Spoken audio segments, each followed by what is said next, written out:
Hi, my name is TreyMaster04 and today I've got an exciting product review for you today, and I know it is something that a lot of you have been waiting for and also very excited to see, and it is the brand new O-Scale 3-rail Tide soap factory from the Menards company.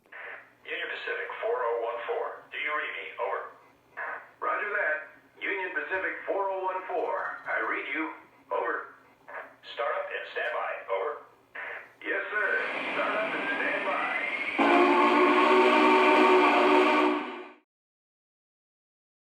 To start this video off, let me first actually give a brief history lesson on the Tide Soap Company, such as when were they founded, where were they founded, and also how did they grow to this humongous multi-million-dollar company that we know of it today.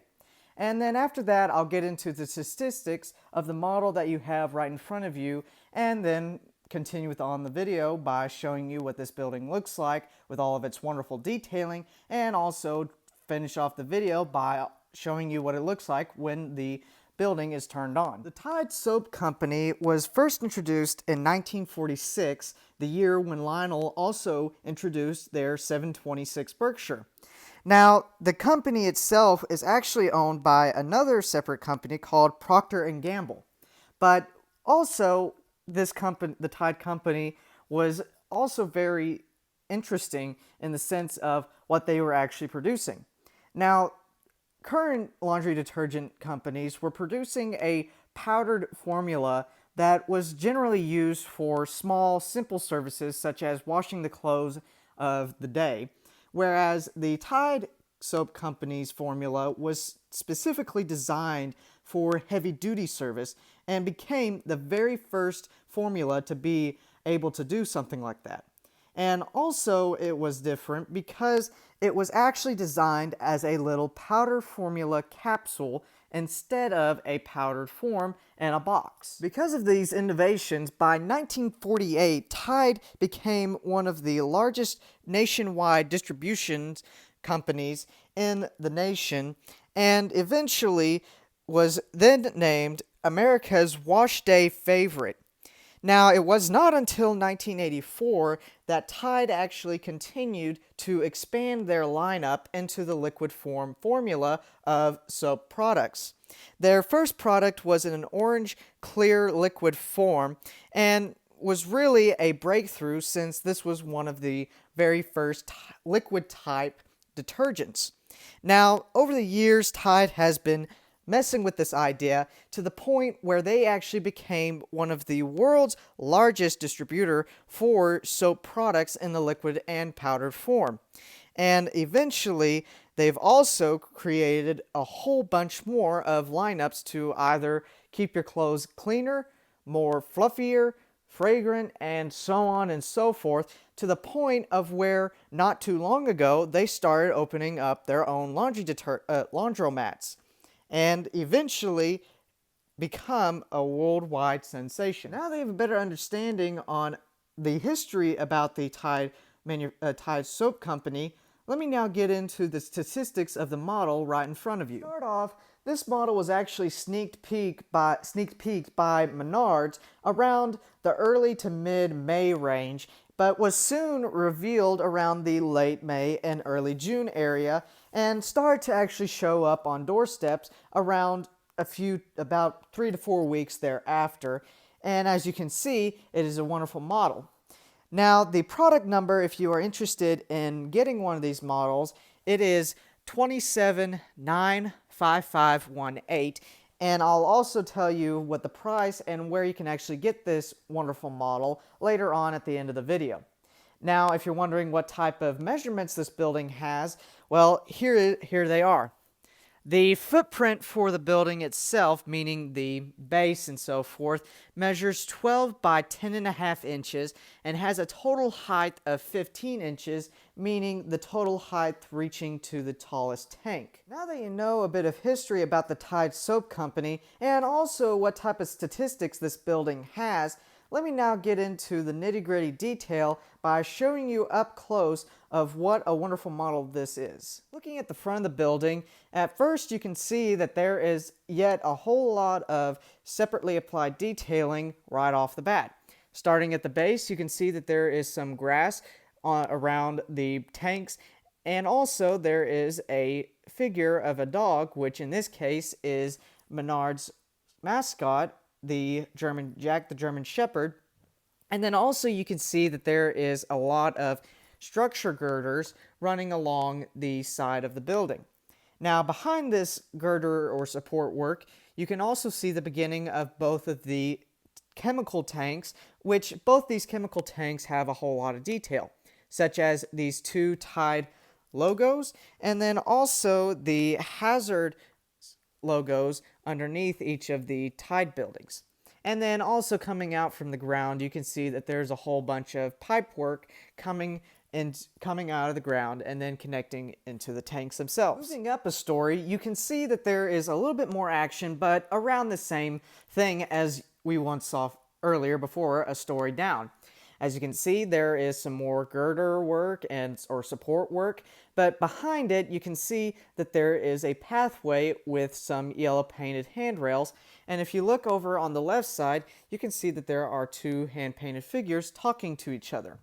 Now again, as you saw earlier, there is some more pipe work which came out from the ground, but continues from the bottom up to and right into the tanks themselves. Now, also at this level, I know you can't really see it, but I'll show you later when this building is turned on. But underneath the roof of the building, there are multiple LED strip lighting, which when turned on, illuminates the walkway very well since it's LED lighting, and also is one of the famous features, I guess you can say, on a lot of Menards buildings. Taking a quick look at the left side of the building, which is almost identical to the right side, as you can see that there is a whole lot of similar details as seen on the front, such as these girder work, the tank, and the walkway. But if you look over here, there is a bit of difference. To start off, here's a electrical Tide sign, which me saying electrical means that it is actually automatic, meaning this circle will light up, or it will actually light up and spell the word Tide. And you'll actually get to see it later on in the video when I actually get this building plugged in. But before I actually move on, let me actually show you another feature with this with this building, and also if you own any other Tide factory such as the power plant or even the Royal Hotel, you might already know this, but for those who do not, some Menards buildings of this size will actually have a false center, meaning this section will actually come out.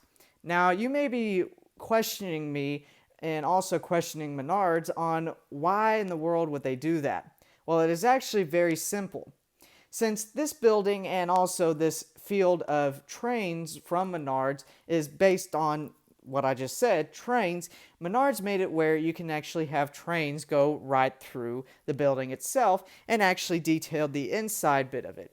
So if I can just lift this off, you can see that the false center pops right out, and if I move it out of the way and replace it with this again, you can see that now there is a gaping hole and you can see right through it.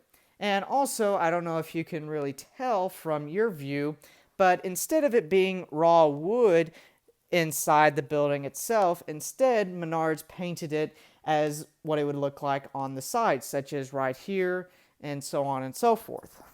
And also, before I end this, move on, if you're wondering how it actually goes back together, you just take the false center, lift the building up, set this in its place, and then lower the building right over the false center. Finally, taking a quick look on the right side before I show you the back and the top of the building, you can see that there is not a whole lot of a big difference on this side of the building, but besides there being a few minor details, such as there being a separately applied ladder leading to the top of the smaller tank, and then also there being a little power pack plug there. Now, at this point, if you have seen my other two Menards product reviews, you might be asking me through your computer or mobile device screen, where is the other power jack or power plug on this model. Well, Menards actually did something a little bit different. Instead of hiding the other power port underneath, say, one of the tanks, instead they actually put it not too far away from this one. So let me just take my other hand, lift the building up, and take my finger, and here it is. You can see, if you can see, it is actually tucked up underneath this section of the building.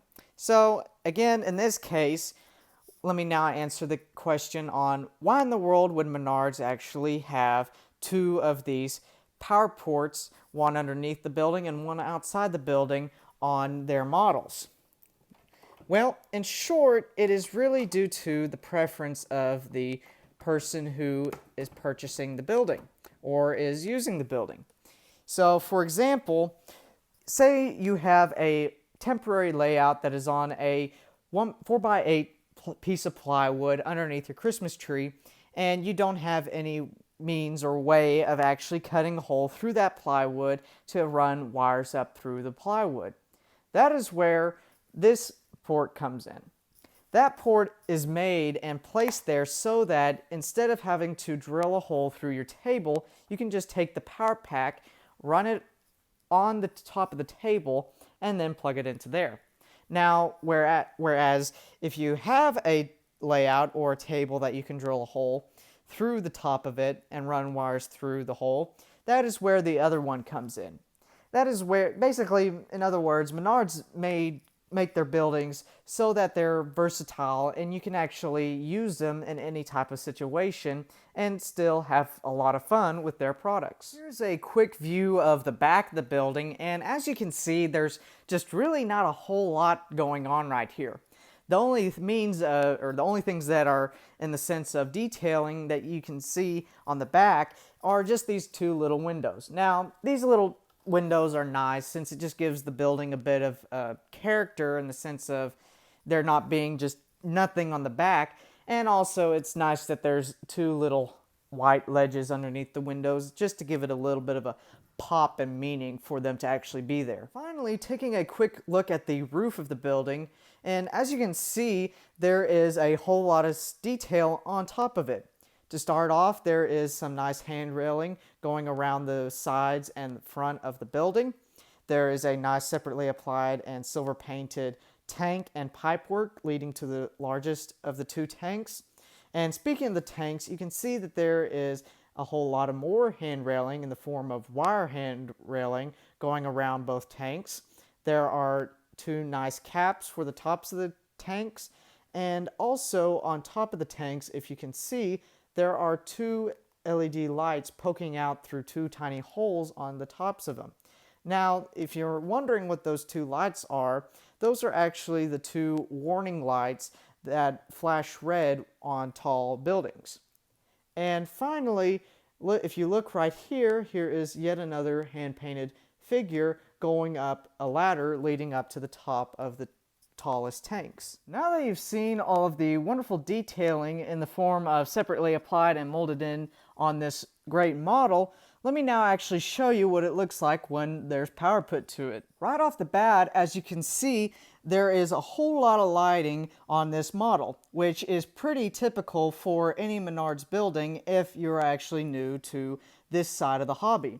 Now, right off at this angle, you can see that there is a whole lot of light shining down onto the walkway that you saw earlier, and also the two red warning lights on top of both tanks. But now I'm actually going to go back into a closer up shot of the building itself and actually show you these details, as well as one of the two operating electronic signs on one of the two sides of the building. Taking a closer look at the second story of the building, you can see that there is a whole lot of illumination coming down from the roof, underneath the roof of the building, and shining down onto the walkway itself. And now that the lights are turned on, you can actually get a better view or better lighting of the pipes I was talking about, and even some more detailing in between both of the tanks. And also you can get a better view of the two hand-painted figures looking at each other or talking to each other. Looking at the right side of the building, right off the bat, you may notice that the sign is now going through a cycle of actually illuminating different parts of the sign, such as the circles and then the letters Tide. Now, to me, this is actually a very nice feature of the building, and a lot of other Menards buildings have this feature as well of having a electronic sign. But to me, this really is a nice touch because it really makes the building pop and actually makes it very unique. But I'll get back to what I feel or what my opinion is on this building later on at the end of the video. Finally, taking a closer look at the roof of the building, you can see that here are the two red illuminating warning lights on top of the tanks, and to me this is actually a nice little feature similar to the Tide sign that you saw around the right corner.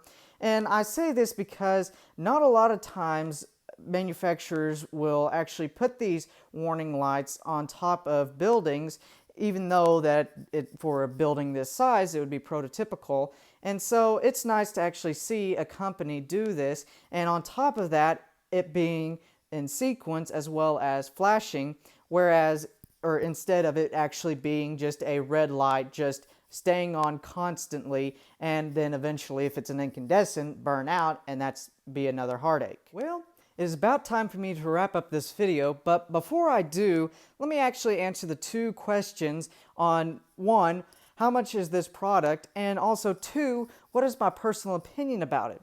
Well, to start off, the original MSRP price from Menards is right at $100. Now, thinking about it, it is actually a pretty good deal considering how big of a building you get and also how much detail is on it.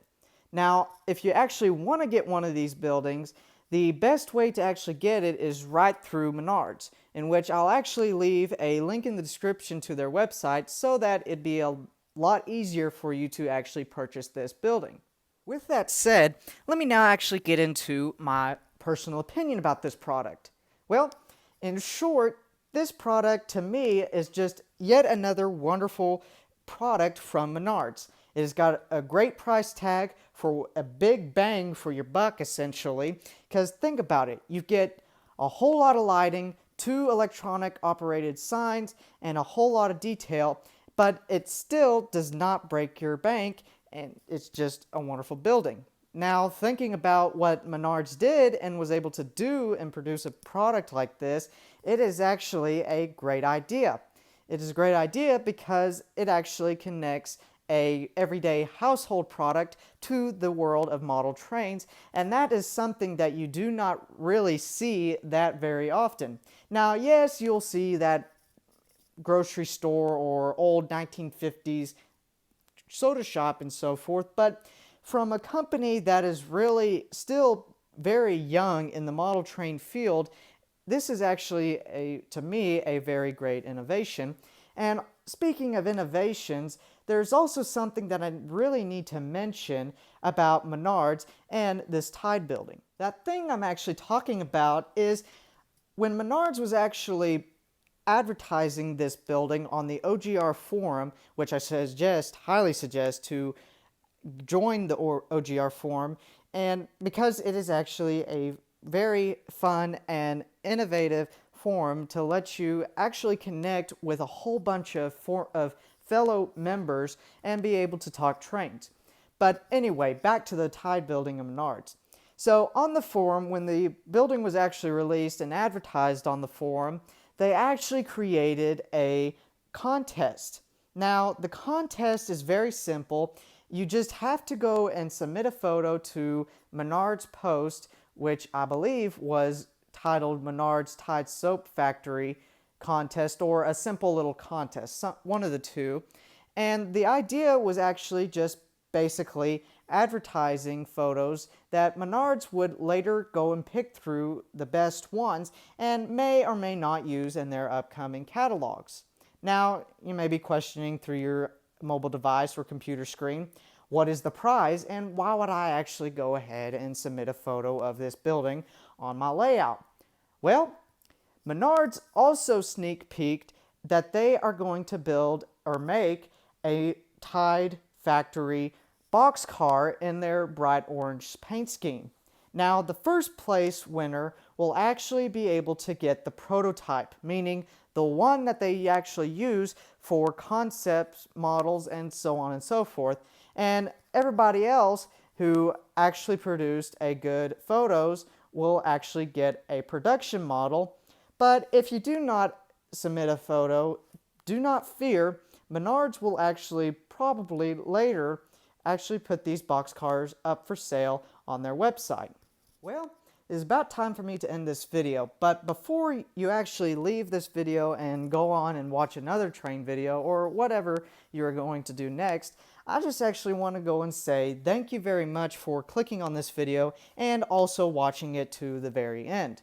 Now, if you have, please also click on the subscription button because this will actually allow you to go ahead and not miss another train video in the near future that I produce, and also this helps out my channel very much. And while you're at it, could you also please the like button, because this actually lets me know that you enjoyed the video for one thing, and it also lets YouTube know that my product reviews and all of my other YouTube videos are actually worth something. So again, thank you very much, and my name is Trainmaster04, and I'll be seeing you next time.